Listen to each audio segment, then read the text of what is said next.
المكتب التعاوني للدعوة والإرشاد وتوعية الجاليات بأبها. بسم الله الرحمن الرحيم. الحمد لله رب العالمين، والصلاة والسلام على أشرف الأنبياء وإمام المرسلين سيدنا محمد وعلى آله وصحبه أجمعين. أما بعد. Assalamu alaikum warahmatullahi ta'ala wabarakatuhu. Mga minamahal kong kapatid sa pananampalatayang Islam, andito na naman po tayo muli patungkol sa ating mga talakayan patungkol sa ating relihiyong Islam. Sa mga sandaling ito, halina at pag-usapan naman natin ang patungkol sa papalapit na pinakamamahal na buwan na ito, yung buwan ng Ramadan. Ngayon, ano nga ba ang mga kahalagahan o kahigitan ng buwan ng Ramadan? Yan ang aking nais talakayin sa inyo. Sapagkat ito'y papalapit na at pinakamamahal na bisita na dapat nating bigyan ng pansin sapagkat sayang yung ating mga pagkakataon na kung saan darating ang buwan ng Ramadan na hindi tayo nakapaghanda patungkol dito. So, babanggitin natin dito ang kahalagahan ng buwan ng Ramadan. Una ay dito napapaloob yung Laylatul Qadr na kung saan ito yung gabi ng katakdaan o pagtatakda sa ating mga gawain sa bawat taon. Sinabi ng Allah subhanahu wa ta'ala sa kanyang maluwalhating Quran sa surah Al-Qadr bilang patunay, inna anzalnahu fi laylatil qadr wa ma adraka ma laylatul qadr, laylatul qadri khairun min alf shahr. Ibig sabihin ng mga minamahal kong tagapakinig, tunay na aming itinalaga o ibinaba ang maluwalhating Quran sa buwan ng Ramadan na kung saan gabi ng Ramadan o Laylatul Qadr. Laylatul Qadr. Ibinaba ang Quran sa Ramadan at sa gabi ng Laylatul Qadr. Ano ang pagkakaalam mo sa Laylatul Qadr? Laylatul Qadr khairun min alf shahr. Yan ang sabi ng Allah subhanahu wa ta'ala. Na kung saan ang Laylatul Qadr o gabi ng pagtatakda sa ating mga gawain ay ang sino man ang masilayan niya ito na punong-puno ng mga gawaing pagsamba ay tunay na higit na mas mainam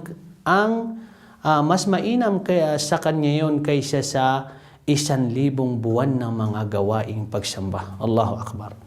So pangalawa, mga minamahal kong kapatiran, bilang kahalagahan nating babanggitin patungkol sa Ramadan ay sinabi ng mahal na propeta Muhammad sallallahu alaihi wasallam, "Idza jaa Ramadan, futihat abwabul jannah wa ghulqat abwabu an-nar wa sulsilat asy-syayatin aw suffidat asy-syayatin." Ibig sabihin nun, kapag dumatal o dumating ang buwan ng Ramadan, ang mga pintuan ng paraiso ay nabubuksan at ang mga pintuan ng impyerno ay naisasarado. Ganon din ang mga iblis o si Satanas at ang kanyang mga kasamahan ay naigagapos at hindi sila makakarating sa pangkaraniwang kanilang nararating maliban sa buwan ng Ramadan. So mga minamahal kong kapatiran, yan ang pangalawang babanggitin natin na kahalagahan ng buwan ng Ramadan na kung saan ayon sa sinabi ng mahal na propeta, ang pintuan ng paraiso nabubuksan, ang pintuan ng impyerno ay naisasarado, ganun din si Iblis at ang kanyang mga kasamahan ay naigagapos at hindi sila makakarating sa kanilang pangkaraniwang na nararating sa ibang buwan bukod sa buwan ng Ramadan. Pangatlong ating babanggitin ay ang pag-umrah sa loob ng Ramadan ay katumbas ng isang Hajj. Base sa sinabi ng mahal na propeta Muhammad sallallahu alaihi wasallam, wa anna umratan fi Ramadan ta'dilu hajjatan. Ibig sabihin nun, tunay na ang pag-umrah o pagsasagawa ng umrah sa buwan ng Ramadan ay katumbas ng isang Hajj.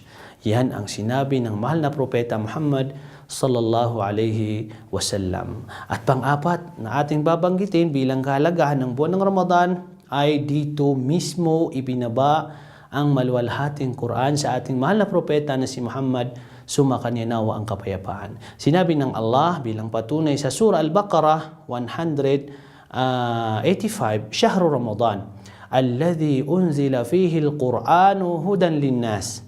Ibig sabihin noon, ang buwan ng Ramadan na kung siya ay doon ibinaba ang Quran. Na kung saan unzila fihi al-Quranu hudan linnas, gabay sa mga tao o gabay sa sangkatauhan. So yan ang apat na ating babanggitin sa bilang kahalagahan ng buwan ng Ramadan na kung saan ang maluwalhating Quran ay ibinaba ng Allah subhanahu wa ta'ala sa kanyang mahal na propeta na si Muhammad sallallahu alaihi wasallam dito sa loob ng buwan ng Ramadan. So mga minamahal kong kapatiran sa pananampalatayang Islam, hanggang dito na lamang. Nawa ay nakapulot tayo ng konting aral sa kung anuman ang ating naging diskusyon o talakayan patungkol sa buwan ng Ramadan. Assalamualaikum warahmatullahi ta'ala wabarakatuhu.